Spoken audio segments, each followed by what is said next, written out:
Kaya yan marami. Kasi lahat ng gulay isinama ko na. Dahil pwede na mo naman itago sa ref. Para iulam na naman bukas.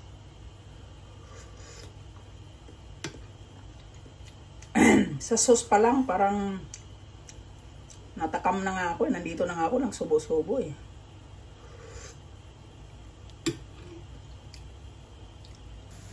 Gamitan ko siya ng tomato paste. Ito. Okay, isusunod natin ang gulay. Maraming gulay. Naku! Masarap ito, guys.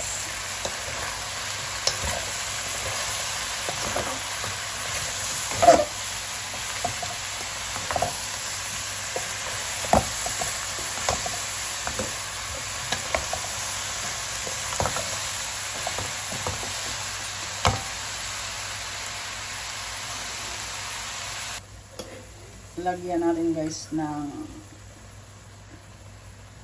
ganito kadami na tomato paste. Dagdagan natin. Kasi mas masarap ang curry pag medyo maanghang.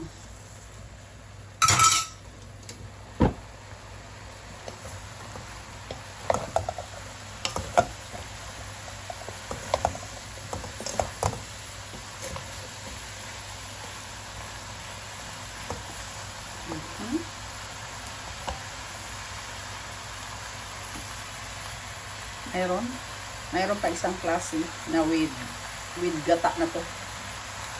Pero mamaya may another gata pa ilagay ako. Mayroon pa akong gata na ilagay mamaya.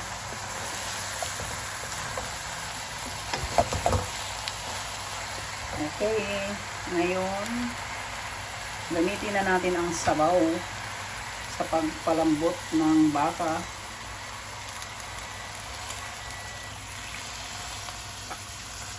Masarap ang curry pag maano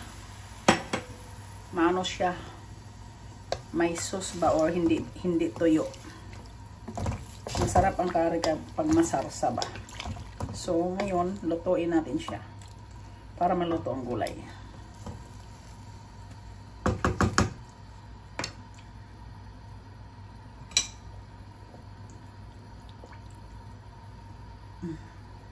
Try ko muna yung sauce niya.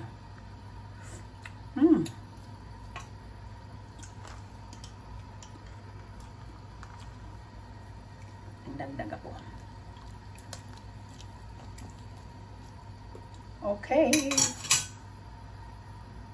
Dito na kumukulo na ang ating curry. Hindi na ito mahirap timplahan guys kasi ang sabaw ng baka sa pagpalambot ko, yun na ang ginamit ko.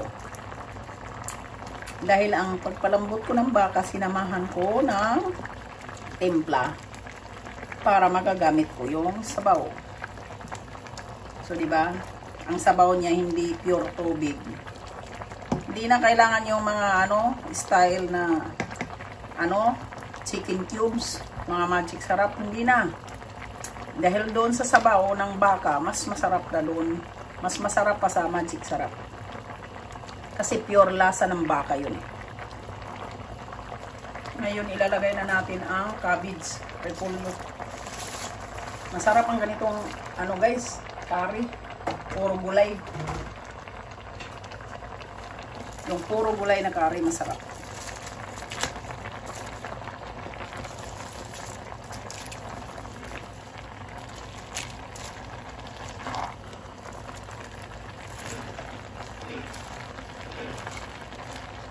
Akala nyo maraming sabaw, no? Pag nag-absorb na yan sa gulay, mabawasan yung sabaw. Kaya kailangan may gata na idagdag. Guys, ito na ang ating curry. Lagyan ko siya ng gata. Mas masarap pag lagyan ng gata. Mas masarap pag masusi. Yung siya, mas sauce, maraming sauce. Masarsa ba? Masarsa. Mas masarap ang curry pag masarsa. Kasi pag lamig na kasi ito guys, tutuyo na to. Pag lumamig, tutuyo kasi siya eh, pag lumamig. Okay, may gata na yan. Baka isipin nyo na parang ano yan, hindi. Masarap yan. Yan ang gusto kong curry.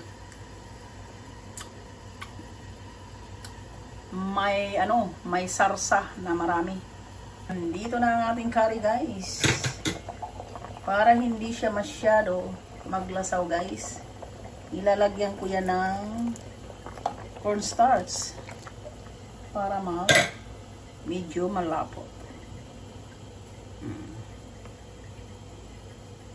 Yun. Yan.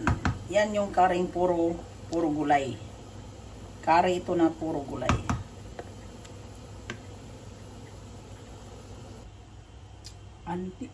Dito na may love ang aking linuto na litid ng baka na may mga gulay.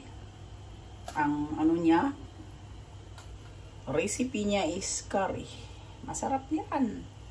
Nako, sa sauce pa lang wala na. Manilap-tilap ka na nito sa sauce. Kaso ang may mga ubo, hindi pwede nito. Alam niyo kung bakit hindi pwede ang may ubo dito? May anghang. Pag may anghang, hindi pwede sa may ubo. Lalong magkate yung lalamunan niyo.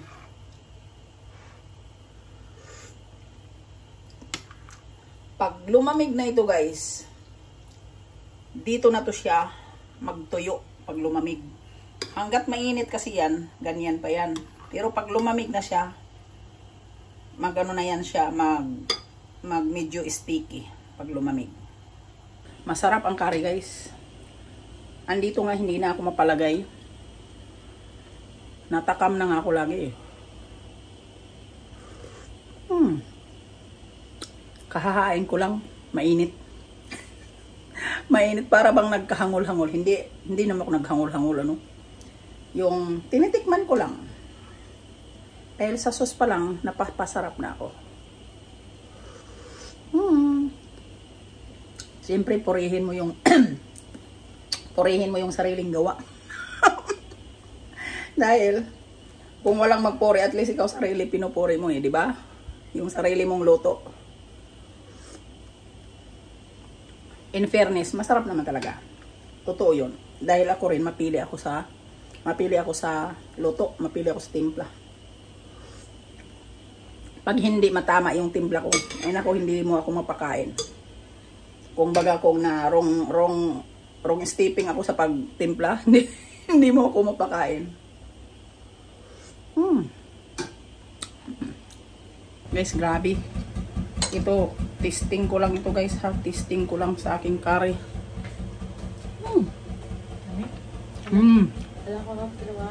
Lagat akong naungo eh. Ako mata. Lagat mo dami naungo.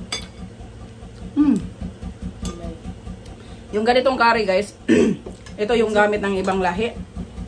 Tinapay ang ipares. Yung tinapay nila, ganito yung curry na gusto nila. Ipares nila tinapay. Kahit ako gusto ko nga eh. Pares tinapay. Kaya nagluluto sila more gulay. More gulay ang luto nila. Mayroon nga silang curry na puro gulay. Oh, masarap pag puro gulay ang curry. Masarap. Kala nyo. Hamot ng talon ng kanon? Duha. Kaya nabitin ka. Nagtuta na oh. Kaya kahit wala kayong karne, pwede kayo magluto ng curry. Pero lagyan nyo talaga ng gata kasi the best talaga pag may gata. Iba kasi yung mga ready-made na ano, maganda yung may gata talaga. Gata na maliban doon sa sauce na curry sauce ihalo nyo, lagyan nyo pa rin ng gata. Huwag nyo anuhin na sabihin nyo, akala nyo lasaw. Hindi yan lasaw guys. Pag matuyo na yan o pag lumamig na yan, ako na yan. Apurado rin ang kaibang nanguhit na nanguhit na ako likod. Sarap siya no? Mm.